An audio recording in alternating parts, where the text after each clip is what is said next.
Indy, please help me welcome Whitney Jones to the stage as she shares with us her journey of forgiveness. Good morning, good morning. It is such an honor to be here today. I want to first start off by just thanking Pastor Josh, the mayor, and just the entire YMCA family for allowing me this opportunity to share my story. This is actually a full circle moment from me. I was originally born and raised here in Indianapolis. I graduated from Ben Davis High School, go Giants. And I also received my Bachelor of Biology degree at IUPUI. I currently do live in Atlanta, Georgia, but there's something about being back in this city. It's a place that I truly believe helped shape me into the woman I am today. And moments like this remind me that being here is bigger than just coming home. It's about purpose. Because today we gather on one of the most sacred days of our faith, Good Friday. A day that reminds us that even in the darkest hour, God is still working. A day that teaches us that suffering is not the end of the story. A day that proves that what looked like defeat was actually the doorway to victory. It also is a day that we remember betrayal, injustice, public humiliation, violence, loss.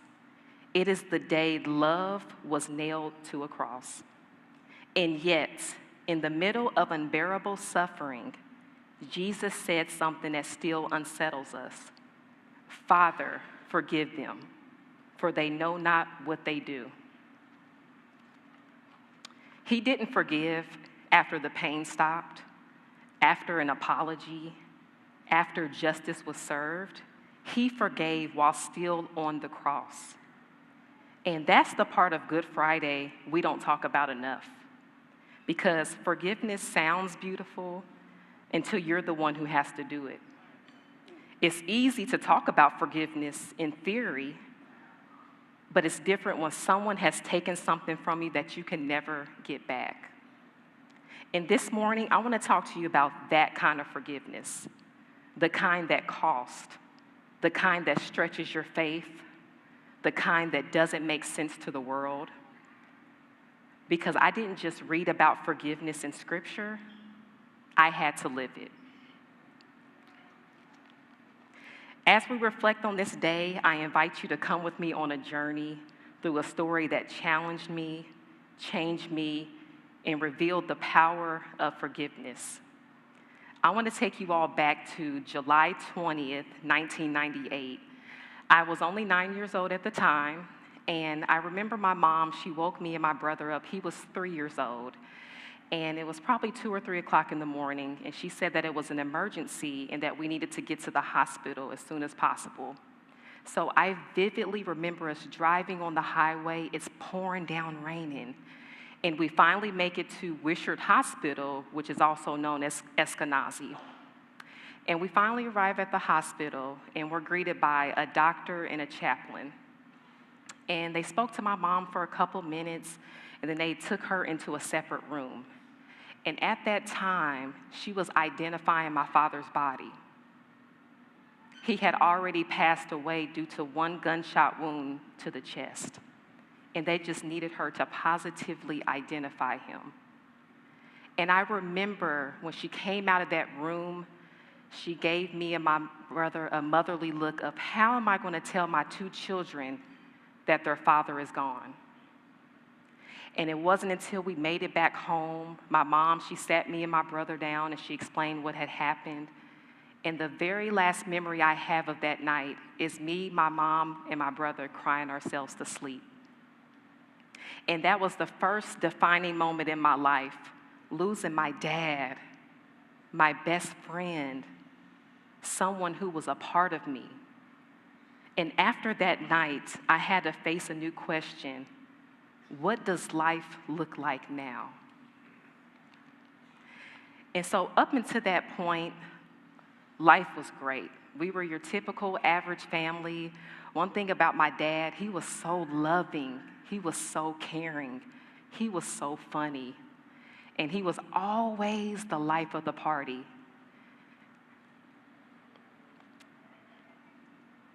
And it's crazy to think that I went from a 2-parent household down to 1 in a split of a second.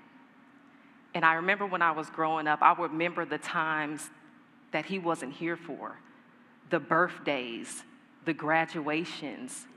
I now have an 8-year-old daughter, so he didn't even have an opportunity to be a grandfather. And so when I think about the times that he missed out in our lives, growing up, I began to internalize a lot of anger, bitterness, and resentment, mainly towards the person that was responsible for his death. And I carried that for almost 20 years. But things began to change when I gave my life to Christ and was baptized at New Life Worship Center under the leadership of Pastor John F. Ramsey, where I began to understand what true forgiveness really means. And I want to share with you all a few things that God has taught me about forgiveness that may help you on your own journey. The first thing is, forgiveness is a decision, not a feeling. In other words, forgiveness is a deliberate choice you make even when your emotions are telling you something different. Secondly, understand this: forgiving is not forgetting. Forgiving someone doesn't mean you forget what happened. It means you choose to let go of the hold it has on you. True freedom comes when you allow God's grace to fill that space of unforgiveness. Lastly, take a moment to remember just how much God has forgiven you. Be honest. How many times have you asked for forgiveness? How many times have you had to repent? How many times have you had to say, "I'm sorry"? And yet, God still forgives you every single time. The Word even tells us in Colossians 3:13, bear with each other and forgive each other. If someone does wrong to you, forgive that person because the Lord forgave you. And after learning these things about forgiveness, I had to ask myself, who do I need to forgive? And I remember one day in prayer, God simply dropped it in my spirit.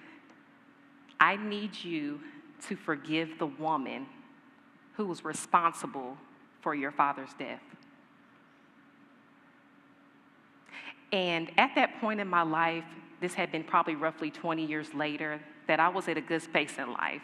Life was good. You know, it was unfortunate that I did lose my dad at a young age, but pretty much I had accepted what had happened, and I decided to move forward in life. And in prayer, I felt this urgency of, I not only need you to forgive her in your heart, but I need you to also let her know that you have been forgiven.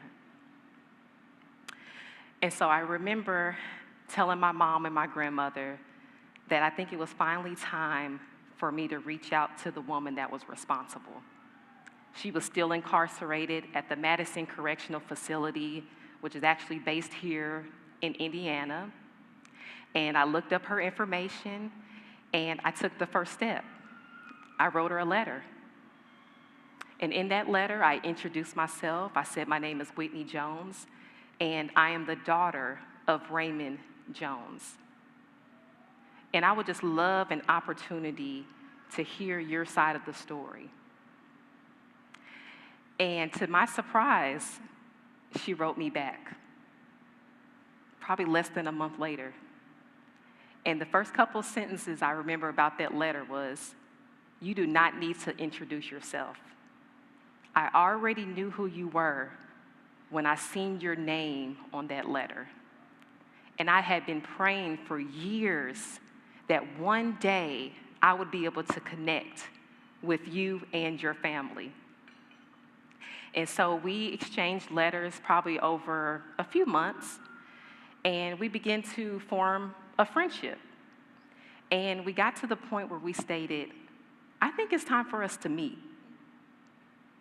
And so she made arrangements on her end. We got approval from the warden, and we set the date for August 17th, 2018. And so fast forward to this day, every type of emotion that you can imagine, I had on that day. I was walking into prison for the first time ever in life. And me, my mom, and her childhood best friend met there. And I was moments away from being face to face with the person that I only knew by name. And the moment we met her, before she had a chance to speak, we just embraced her. And we were just so glad to see her. And the one question that I had for her was the one question I asked God 20 years earlier: why? I wanted to know the events that led up to my father's death. And her explaining my father's last moments was the hardest thing I ever had to hear.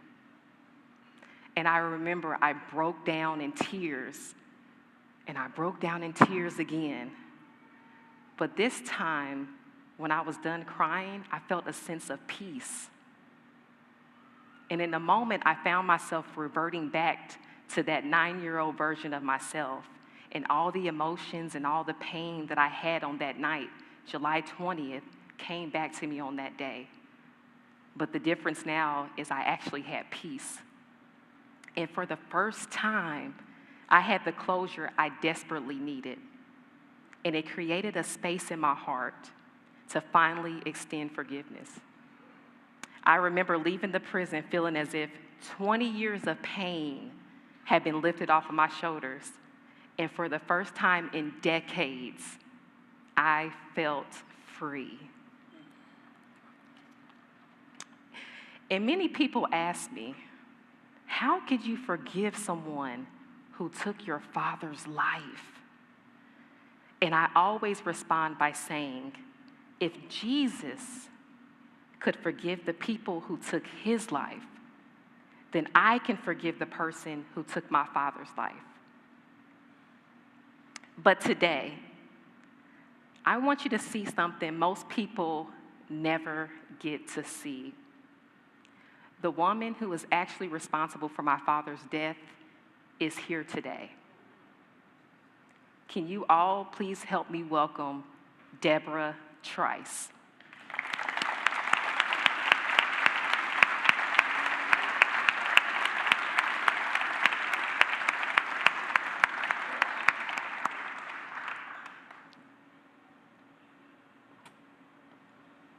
Take your time, okay? It's okay. Take your time. Hi. Hello, everyone. Thank you for coming out today and listening to our story. I wasn't expecting this, sorry. I stand before you all today extremely humble. Every time I'm in the presence of Miss Whitney, she humbles me because today I still see her as that 9-year-old child that I hurt. Thank you. That's what's supposed to happen. So, just to piggyback on what Ms. Whitney was saying about the Madison visit. When I received Whitney's letter after all those years, the envelope, when I saw her name, I knew exactly who it was. I had already made up my mind to try to reach out to Miss Terry Jones, Raymond's wife, Whitney's mom. I was going to do that. And whatever happened was going to happen. I wanted to do my part. That was supposed to happen after my release. I had no idea that his daughter would reach out to me. So on the day of our meeting, seeing them for the first time, we talked, and at some point, how long did that meeting last? About an hour or 2 hours? Yeah, about a couple hours. So within the first, I'd say half hour, it just seemed like the conversation and everything was flowing. Things were flowing. There wasn't any type of, in the beginning, of course, it's awkward, but as the time went on, it's like it was just a fluid conversation. And I got a chance to talk to Whitney and Terry and tell her a little bit about the night of the crime that I committed. There's many, many sides to our story, and considering time, I can't tell you guys everything, even though we would tell you guys the whole story. But just know that there was drugs involved, there was an altercation involved, and there was a gun involved. So fast forward to today, being on the receiving end of being forgiven for something so serious and something so devastating it's a feeling I can't describe. I've tried, and I still can't describe the feeling that I feel. I do know that it changed my life, my outlook on life. It changed the inside of my heart.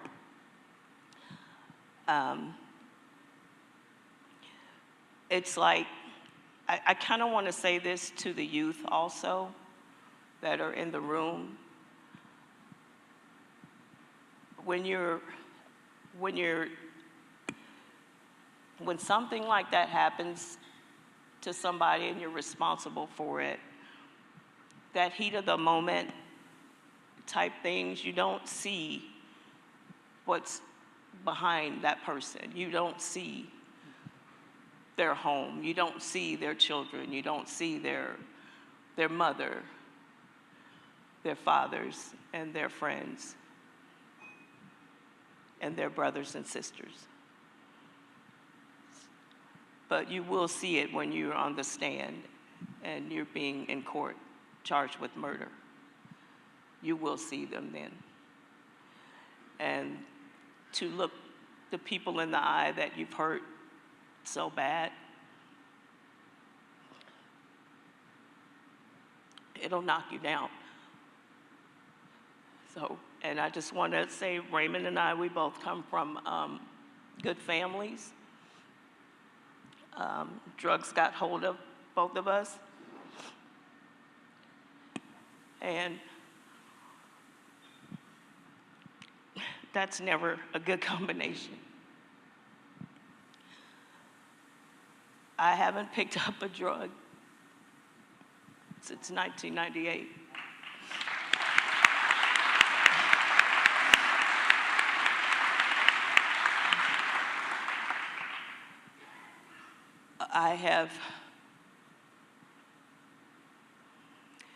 I call this a gift with capital T, capital G, the gift that I have received from the Jones family. I wouldn't wish the gift on anybody because you would have had to have done what I did to receive it. The gift of forgiveness is powerful It's extremely humbling. I remember before I received the letter from Whitney, after I received my sentence, I received a 50-year sentence. After I received my sentence, I reached out to Miss Jones, Raymond's mother, and I wrote her a letter. I immediately wanted forgiveness right away for what I had done. And to my surprise, she wrote me back. She wrote me back.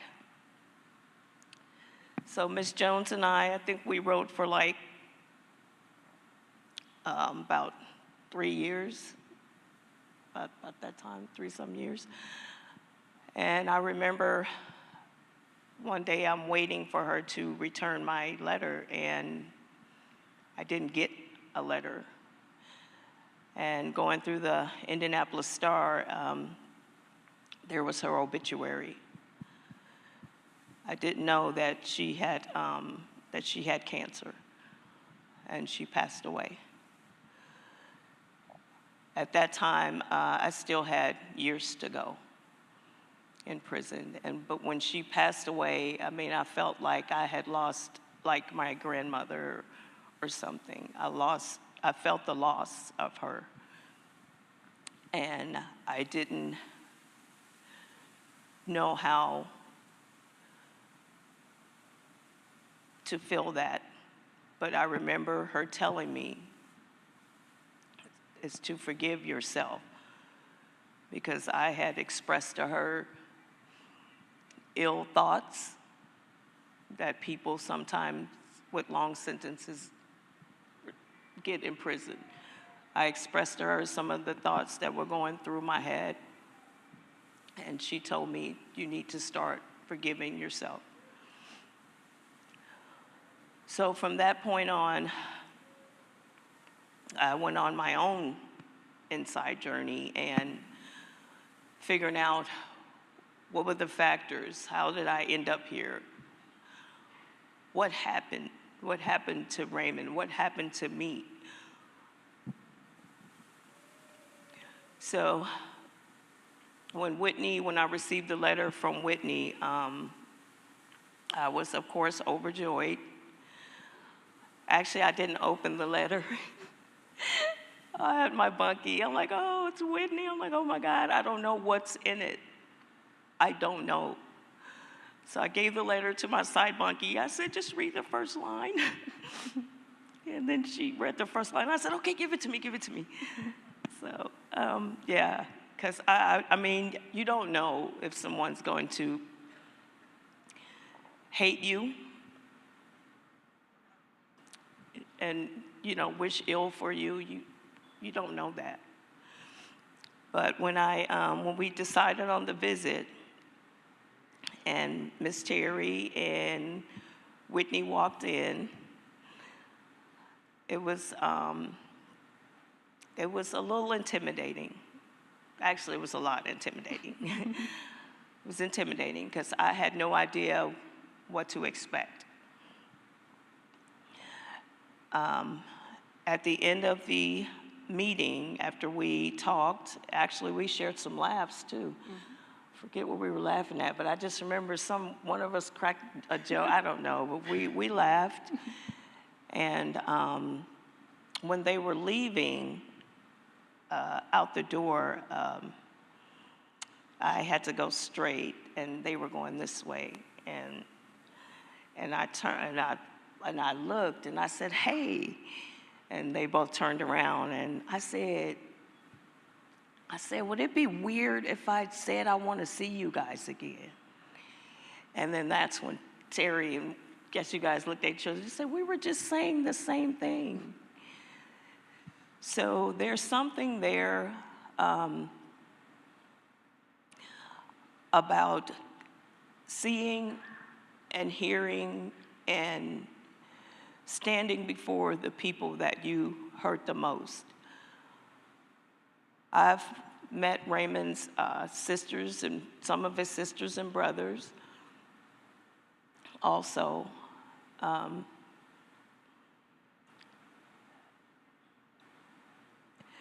I can't articulate enough about the power that feels, that I feel inside. When I think about them, when I talk to them, I can't do it without tears. I just can't.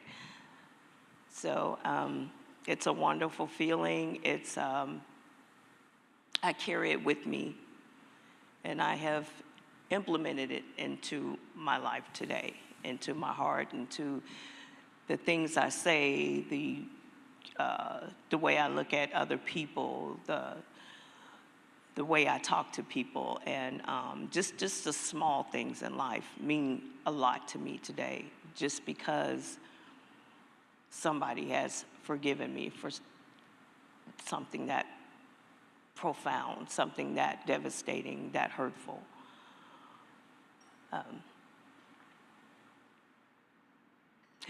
And as I stand here today before you all, I kind of want to say, if there's someone out there who may need or want to forgive someone, you never know what the other person on the other end, what that's going to do to them. Sometimes it could not go well. Sometimes it can go perfect.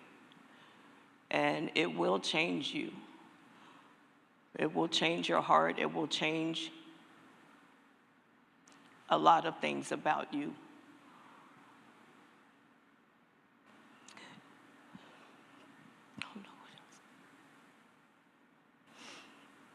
So every time I look at Whitney, of course she's 9, she's a 9-year-old girl.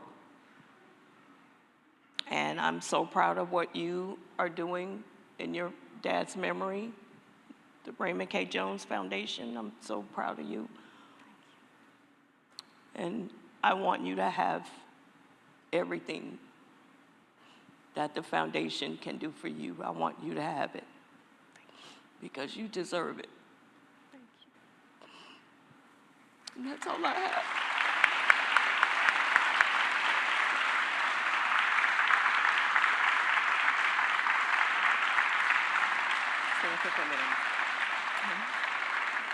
So before you go, I just wanted to say thank you for your courage and your strength, because I know sharing your story, especially in this type of setting, is not always the easiest. And for that, I want to say thank you. And what I want to share with you guys is, when I had a chance to meet Deborah, the minute I left that prison and 20 years of pain had been lifted off of my shoulders, I feel like that was the second pivotal moment in my life where I feel like my pain was beginning to turn into purpose. And I say that because a year later, I actually started my nonprofit organization, the Raymond K. Jones Foundation, which is in honor of my father. And it's been such a privilege and an honor to be able to now assist families in Indiana and Georgia who have been personally impacted by gun violence. And I know after me and Deborah met, we always said that we wanted to travel the world and share our powerful story of forgiveness. So I just want to thank you all for allowing us this open space to be able to share our story in public for the first time.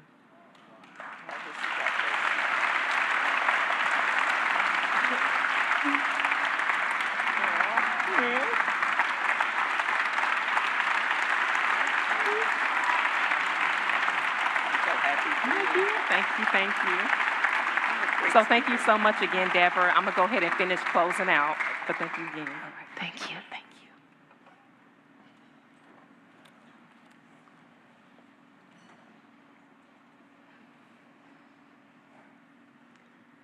What we just heard today is a powerful example of forgiveness. It's not easy. It's not simple.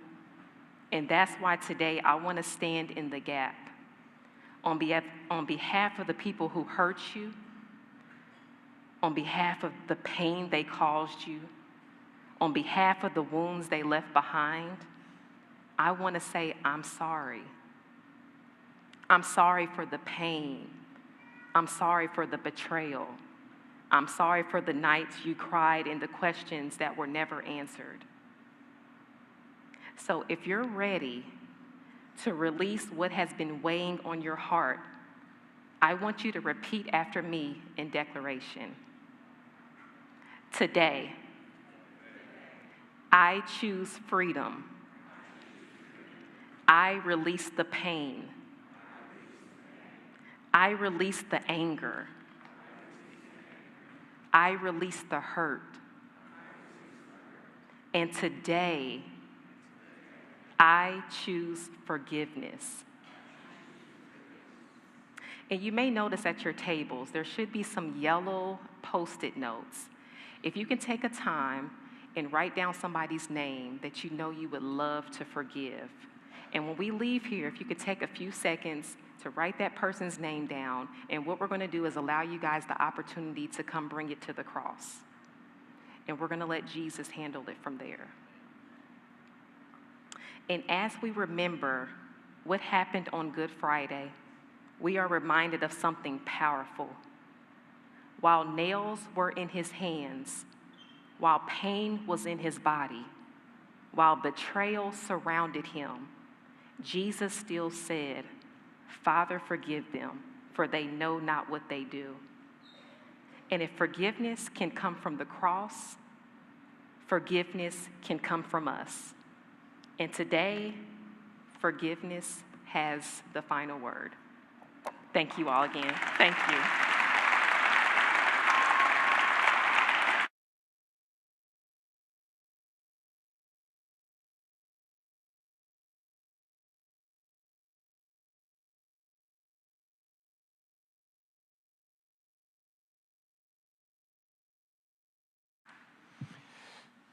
Wow.